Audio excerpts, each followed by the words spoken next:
welcome back to another episode of HR Unlock the podcast. Welcome. Thank you for coming to work today. Yes, we are your hosts, Abby. And I'm AJ. Yes, AJ, how you doing today? I'm good. How are you? Doing well. It's I can't cold. complain. I know. But like I told you, I'd much rather it just be consistent. Alabama, you got summer, winter, fall, all in 1 week. You just stay consistent. Or all in one day. Yeah. So I'm good if it stays cold. Just keep it. Yeah. Well, it's January or February, whatever. What month is it? I don't even know. January. But I think it's cold. It's around that cold time here. Yeah. And we're due for our yearly sprinkling in Alabama of snow. Yeah. There we go. So if you don't mind, I know we're at work. I have a game. Okay. I don't think we played a game in a while. You've been out. So would you rather? Okay, you know that game. You have to pick one. You have to pick one or the other. Right. You can't opt out and be like, I'll pass. No passing here. Oh boy. Okay. All right. You ready? Yeah, I'm here. Ready for it. All right. So would you rather forward an email to the actual person you were talking crap about, or misgender somebody in an orientation full of 20 people? Dun dun dun. That's a tough one. So you're talking about somebody, or you misgender. Can I? Someone. Okay. No passing. I need context. Okay. On the email, how bad are we talking about this person? Real bad. Like you're saying how bad of a leader they are, or how bad of an employee they are. Okay, because that would make the difference for me. If it was my manager, that could be bad. I don't know if I'd want to, or if it's just an employee, not to say that it wouldn't be bad, but I feel like I could remediate It's that. It's not your manager. It's not my manager. No. I think I would prefer to do that. Okay. Just because I think gender identity is so important. Yeah. And I think it would be really embarrassing for me personally to do that in a crowd of a bunch of people, because as HR, I think we set the precedent, and it may make others feel as though that they can say that as well. Okay. What about you? No, I didn't say it. I was going to ask the questions, but I think I'm the opposite. I think I would misgender somebody because it's an accident, and I can apologize. The email, it's blatant. Like you're talking about them real bad. So I think I would apologize, because ultimately it's an accident. Like you're not intentionally misgendering somebody. That's true. So I can be, I do apologize. Help me to understand. Yeah, using it as a learning opportunity. So I can apologize for that, because it wasn't blatant. What you're doing is blatant. Like you're just saying all the things. But you can also see it on the alternate. The opposite way of it could fuel a conversation. Hey, I know that you received this email.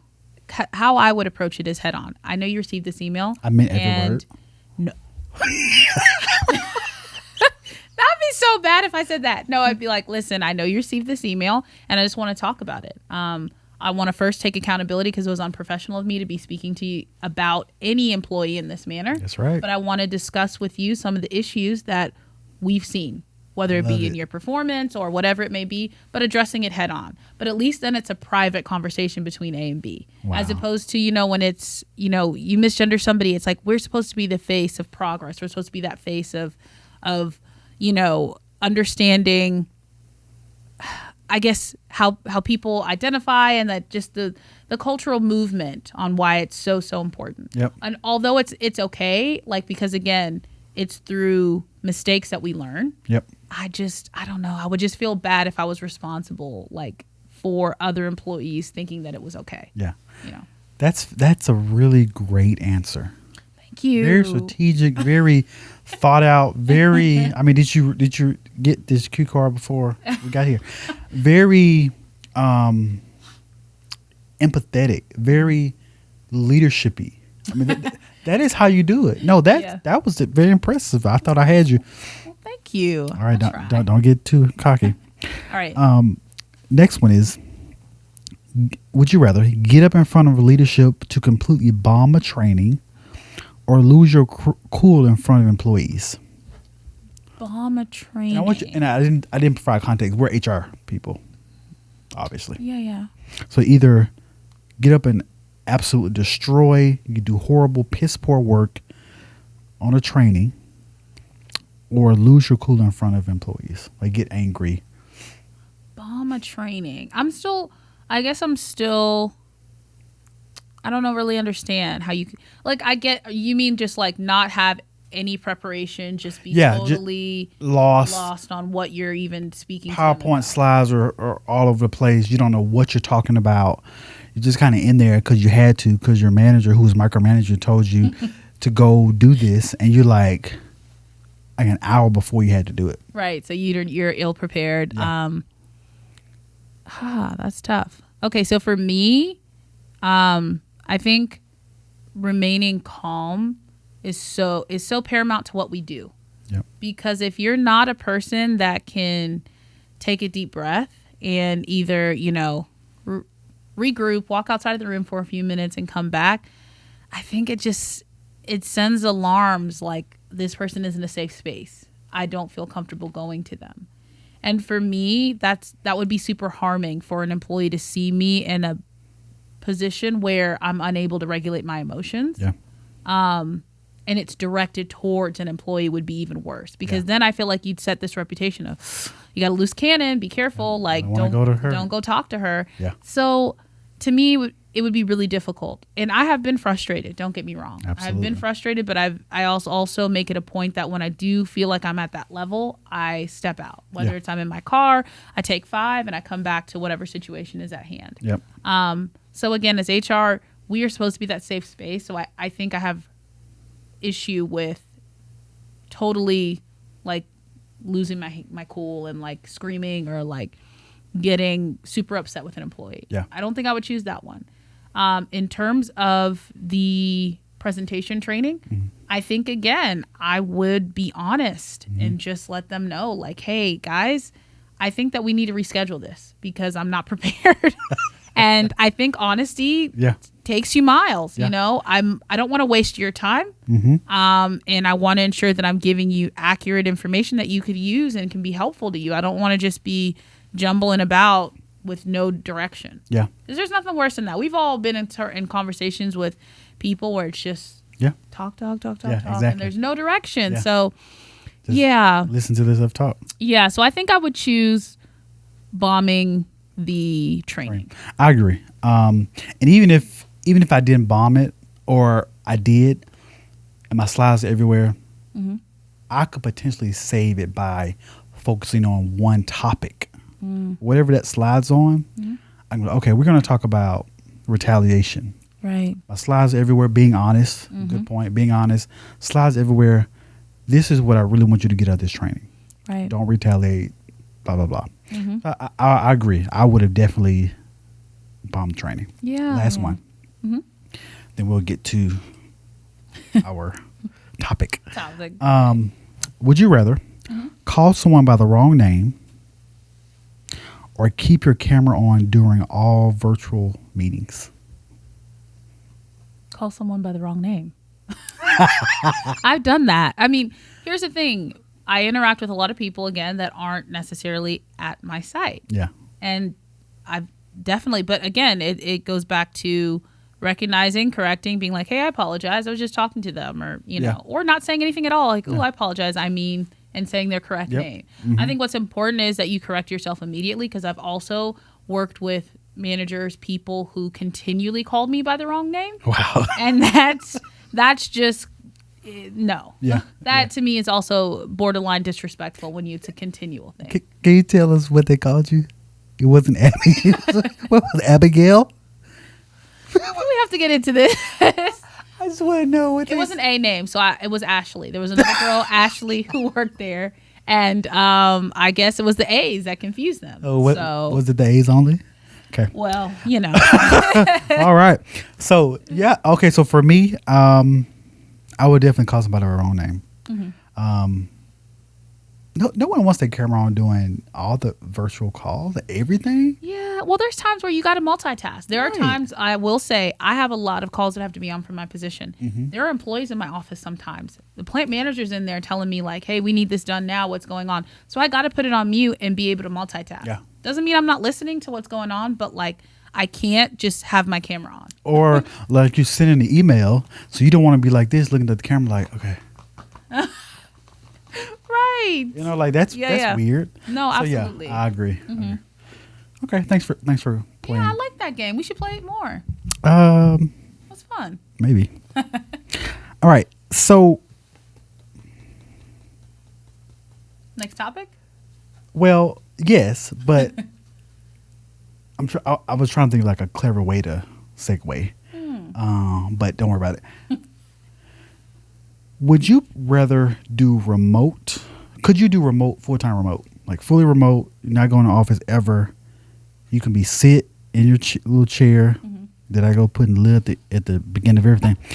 In your chair, in your recliner, at your desk, your home office. Could you work from home fully remote, not going anywhere? No. Okay. So also I will say my husband, by the way, I have a husband. Anyways, Here we go. he is currently working from home full time, and he is It loses my. yes. Like, I think here's the thing with working from the office. It provides you structure.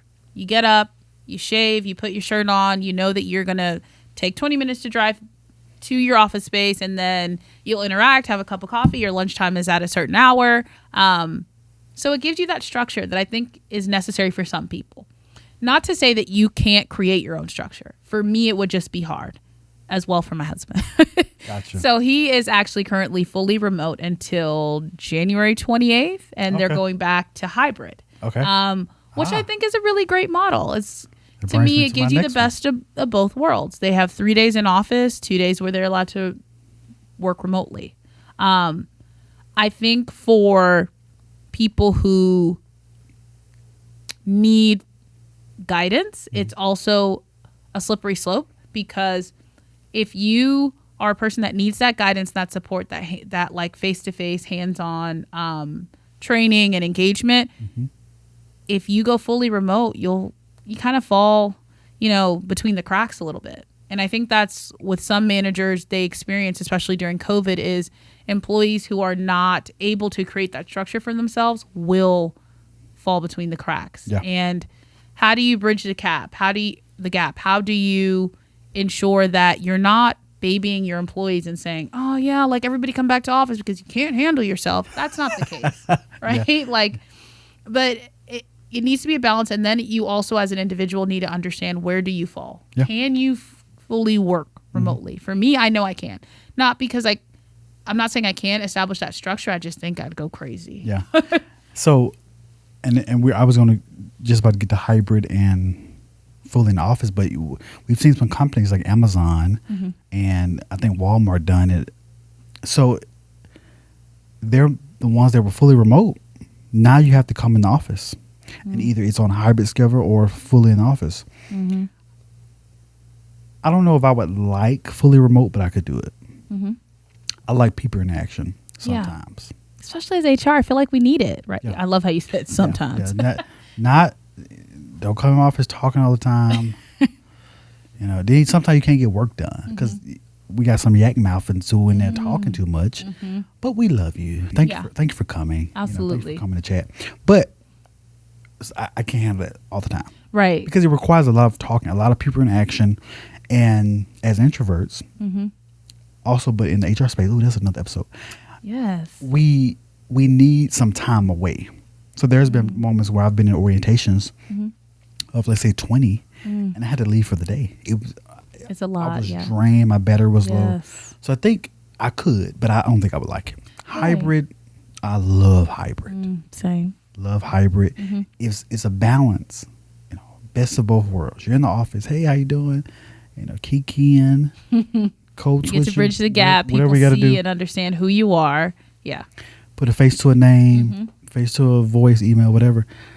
But then you also, You get to have those moments where you get to focus. I will say some of my like super busy, tedious work I get done on the days that I'm working from home because I know it's uninterrupted. Absolutely. And I can just zone.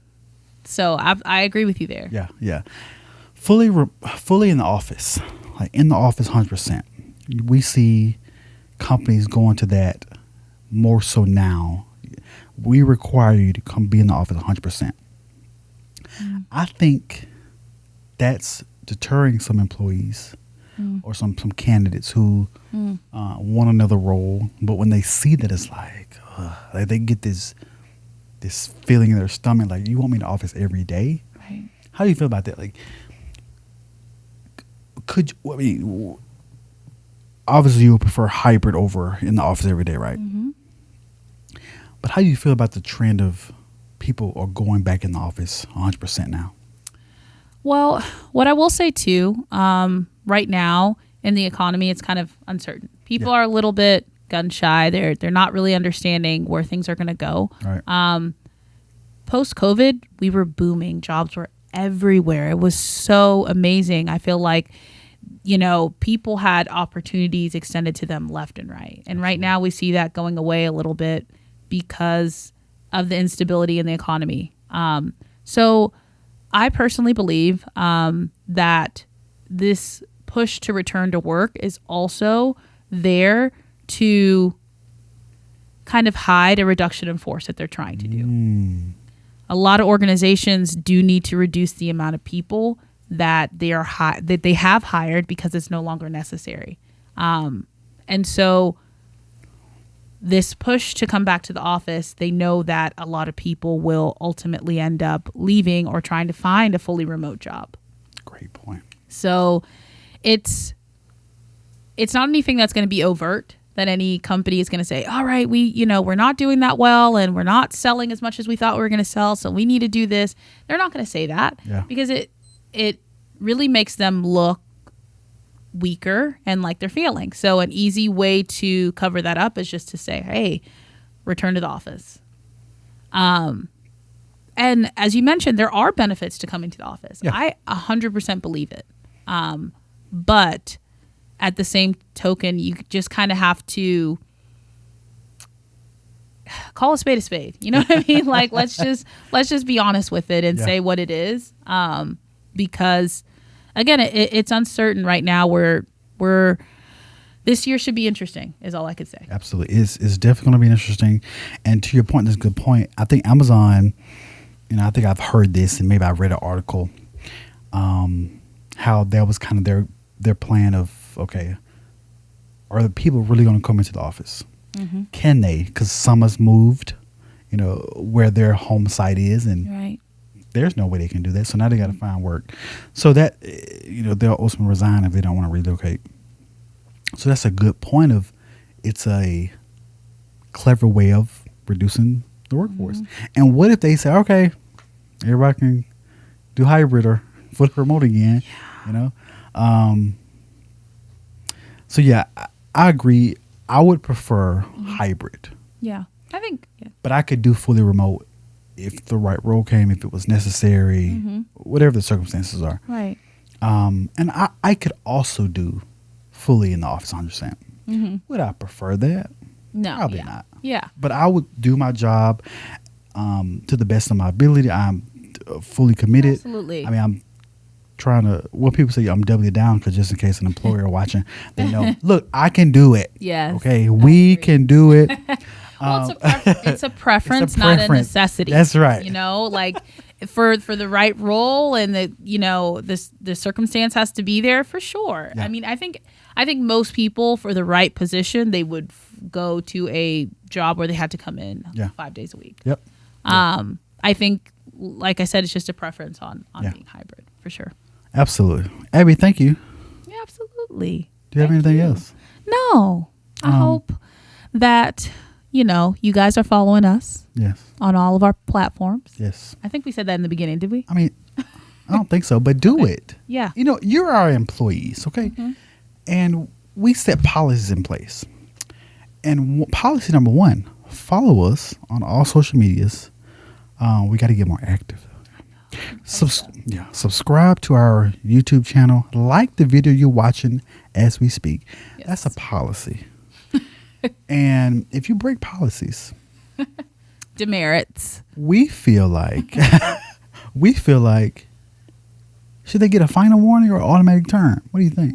Or should we follow the progressive discipline? Yeah, we got to follow. We got to create some rules. Maybe that'll be our next post. No. Employees, here are our top 5 rules. Right. Do these or else. But yeah, thanks so much for your support. We're doing some rebranding and trying to figure out some things. So you may see a lot of things coming. I think we're going to do a photo shoot. Yes. So we're trying to do a lot of great things for the HR Unlocked the podcast. We're super excited. We love what we do. We love that we're able to talk to business leaders, HR people, and employees like yourselves. Mm-hmm. So thanks so much for watching. I really appreciate it. And I think that's it, right? Yeah. Thank you guys so much. So until our next meeting. Let's have a great week.